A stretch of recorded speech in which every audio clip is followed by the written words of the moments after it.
My name is Princess Keisha Omilana. And where are you from? I am from Inglewood, California. Ah, okay. But I live in New York now. Interesting. And are you originally from Inglewood? Or I'm originally from LA, yes. Okay. And the princess, the honorary, yes, the princess title comes from my adorable husband. He's a prince from Nigeria. His name is Adekunle Adebayo Omilana.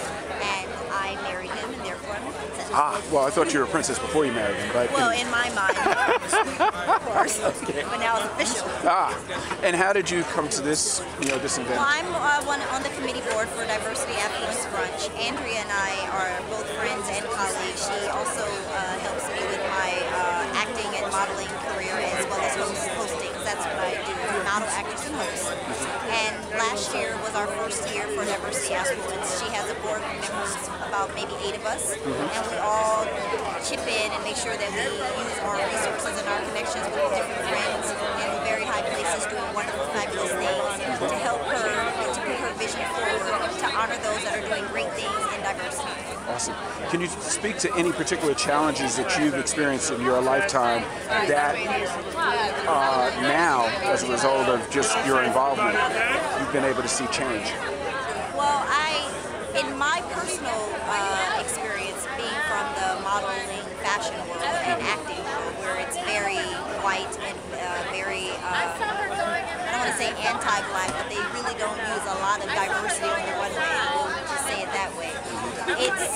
It's still a challenge. It's still there, but you do find yourself hearing more about it, hearing people talking about it, voicing their opinions and their frustrations about it. So we know the word is getting out there and change is coming.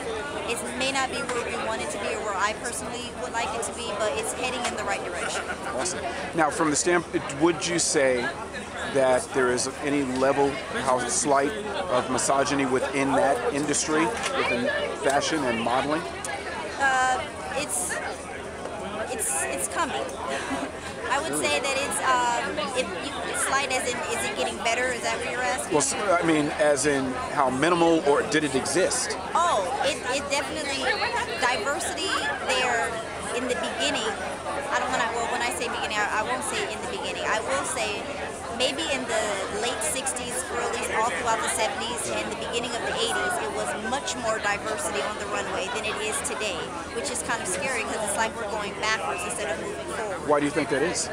I think that it has a lot to do with a lot of different factors. One being that in the 70s, the designers themselves had more control over their vision of who they wanted on the runway. It was more of a relationship. If you're the designer and I'm the model, and you're a white designer or European designer and you love the way dark skin and black women look in your clothes, you're going to put us on the runway.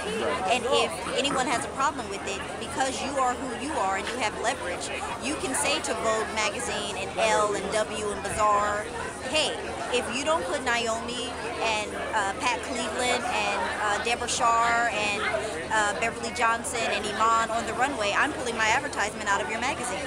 So they're like, okay, hold on here, we need that. So now it's not like that. Now everyone's fighting to be in the magazine. So whatever you want, I'll do. You don't want no black, fine, no black.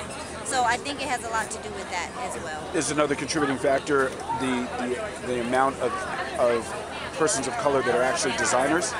That has a lot to do with it too. But then there was not a lot of African American or African or even that many ethnic designers at all. Really, it's more of them now. And they are doing their part, but we're talking about the big wigs like the Pradas and the Dolce & Gabbanas and the Calvin Kleins and the Carolina Herreras and Bill Blass, those guys. If you look at their runway, there may just be one, and that's if there is one. Is there a way that either you speak to that or that you could encourage others to speak to that lack as an empowerment? Well, the way I speak of it is like I'm doing now, talking about it, trying to get the word out.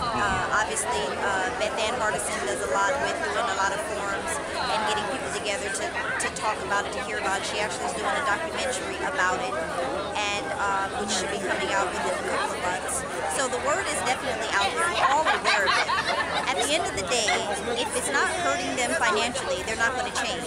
So most African Americans are so proud and happy to finally be making it and having some money that they're running, breaking their neck to have the new Birkin bag and a new Prada this. Not even caring that Prada could really care less about you, the consumer, because they don't even speak to you. You're not represented in the runways, you're not represented in advertisement, but they don't care because they have the latest threads. If we were more aware of the fact that the designers that we're breaking our necks to put on our backs were not focusing on us and said, hang on, I'd rather support a Tracy Reese or support a Lafayette 148 or support a B. Smith or any of the designers that are of African descent or Caribbean descent and did not spend money with these luxury brands, maybe then something bigger and faster would happen. But until that happens, there's basically, I would say it this way. There's nothing forcing them to put us on their runway. At the end of the day, if they don't see us in their vision, their thinking is, if I don't want to book you, I'm not going to book you. It's not hurting me financially, so why would I change? Wow. Thank you so much.